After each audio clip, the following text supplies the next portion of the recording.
पुराने अभ्यर्थी है उनको घबराने की ज़रूरत नहीं है। मैं ये चीज़ कहना चाहता हूँ और सरकार से हाथ जोड़कर विनती कर रहे हैं नीतीश कुमार जी से, तेजस्वी यादव जी से, कि आप इन अभ्यर्थियों को जो हज़ारों की संख्या में है, लाखों की संख्या में है, सीटेट जुलाई में अपियरिंग में फॉर्म भरने का मौका दीजिए। क्योंकि ये प्रेस कॉन्फ्रेंस और ये छात्र सभा जो बुलाई गई है, ये शिक्षक बहाली में जो सरकार की दोषपूर्ण नीतियां हैं उसके खिलाफ है।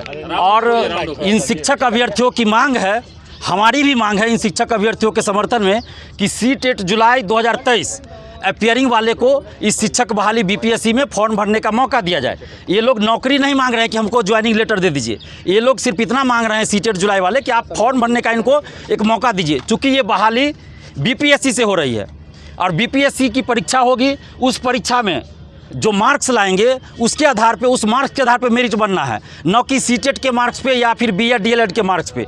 तो हम सरकार से ये मांग कर रहे हैं कि जिस प्रकार आपने हमारी बात मानी और बीएड डीएलएड को अपियरिंग में मौका दिया, उसी तरह आप सीटेट जुलाई 2023 वाले अभ्यर्थी को फॉर्म भरने के लिए इस शिक्षक बहाली में मौका दीजिए अपियरिंग में, ताकि लाखों जो छात्र हैं, हज़ारों छात्र हैं, उनको न्याय मिले। क्योंकि आपने 6 to 8 की वैकेंसी नहीं निकाला है और इसमें हज़ारों अभ्यर्थी ऐसे हैं, सैकड़ों अभ्यर्थी होंगे, हज़ारों होंगे जो सीटेट परीक्षा पहले दे चुके हैं लेकिन वो पेपर 2 में पास हैं, या बहुत सारे ऐसे स्टूडेंट्स हैं जो पेपर 2 की ही परीक्षा दिए क्योंकि उनको 6 to 8 का टीचर बनना था। लेकिन सरकार ने क्या किया, 6 to 8 की वैकेंसी ही नहीं निकाली गई है, तो फिर ये अभ्यर्थी जाएंगे कहाँ। इसलिए आप सीटेट 2023 जुलाई वाले को अगर मौका देते हैं तो ये लोग पेपर 1 पास करेंगे, पेपर 1 की परीक्षा देंगे, पास करेंगे, और इसमें फॉर्म पहले आप भर दीजिए, भरने का मौका दीजिए अपियरिंग में, तो ये लोग शिक्षक बन सकेंगे, इनको एक मौका मिलेगा। और जो बहुत सारे अभ्यर्थी इस बात को लेकर घबरा रहे थे कि अगर नए अभ्यर्थियों को मौका मिलेगा, अगर सीटेट इसमें से बहुत सारे लोग पास नहीं करेंगे,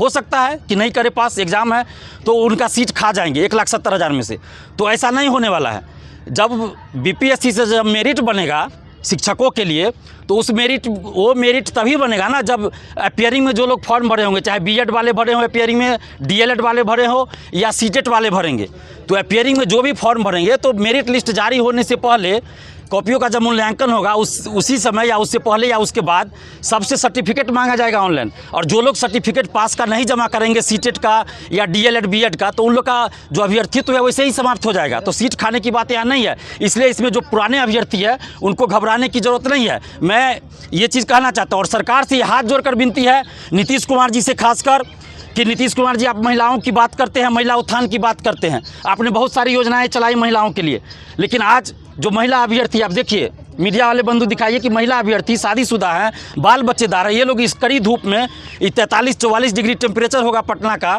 उस कड़ी धूप में ये लोग खड़े हैं अपनी मांगों को लेकर कि हमको न्याय मिले। और ये लोग सिर्फ इतना कर रहे हैं कि इनको फॉर्म भरने का मौका सरकार दे दे। इसमें तो सरकार को कोई आपत्ति नहीं होना चाहिए। और सरकार से हाथ जोड़कर विनती कर रहे हैं नीतीश कुमार जी से, तेजस्वी यादव जी से, कि आप इन अभ्यर्थियों को जो हज़ारों की संख्या में है, लाखों की संख्या में है, सीटेट जुलाई में अपियरिंग में फॉर्म भरने का मौका दीजिए। क्योंकि तेजस्वी यादव जी, आप युवाओं की बात करके सरकार में आए हैं, नीतीश कुमार जी आप महिलाओं की बात करते हैं, युवाओं की बात करते हैं, तो आज महिलाएं, बिहार की बेटियां सड़क पे हैं, इतनी कड़ी धूप में खड़ी हैं, तो उनके साथ आप न्याय कीजिए और सीटेट जुलाई 2023 वाले को अपियरिंग में आप फॉर्म भरने का मौका दीजिए। साथ ही सरकार की जो नियमावली है जिसमें कई खामियां हैं, उन खामियों को भी सरकार दूर करे।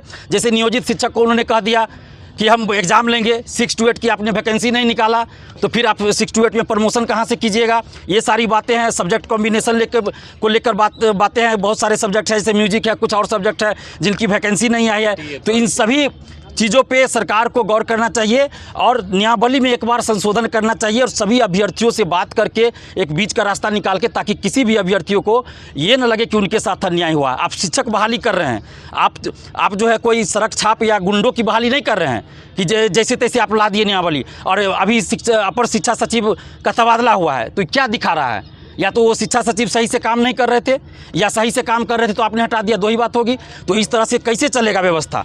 आप नियमावली में संशोधन कीजिए, जो ज़रूरी है, जो सकारात्मक हो सकता है उसको संशोधन कीजिए और शिक्षक अभ्यर्थियों के साथ आप न्याय कीजिए। ये सरकार से हम हाथ जोड़कर विनती कर रहे हैं। हमें आंदोलन पे मजबूर मत कीजिए। इस कड़ी धूप में किसी को शौक नहीं होता है कि बाहर निकले, और हम आज घर से आए इन अभ्यर्थियों के लिए। ये अभ्यर्थी धूप में 44 डिग्री टेम्परेचर में खड़े हैं अपने हक और अधिकार के लिए, कि सरकार सुने इनकी बात को, सरकार सुने। हम उनसे आग्रह कर रहे हैं, अगर सरकार नहीं सुनती है तो इन अभ्यर्थियों के पास आंदोलन के सिवा कोई रास्ता नहीं रहेगा। हम आंदोलन करना नहीं चाहते, हमें आंदोलन का कोई शौक नहीं है। सरकार से हम हाथ जोड़कर विनती कर रहे हैं कि आप इन लोगों की बातों को मान लीजिए और सीटेट जुलाई 2023 वाले को अपीयरिंग में फॉर्म भरने का मौका दीजिए। साथ ही 6 to 8 की वैकेंसी आपने क्यों नहीं निकाला, क्या इसमें है नहीं, स्पष्ट कीजिए। सब्जेक्ट कॉम्बिनेशन को लेकर आप स्पष्ट दिशा निर्देश दीजिए। बहुत सारी चीज़ें हैं, जैसे EWS का सर्टिफिकेट को लेकर मेरे पास फोन आ रहा है, उस पर आप स्पष्ट कीजिए क्या चल रहा है, नहीं चल रहा है, सब्जेक्ट कॉम्बिनेशन।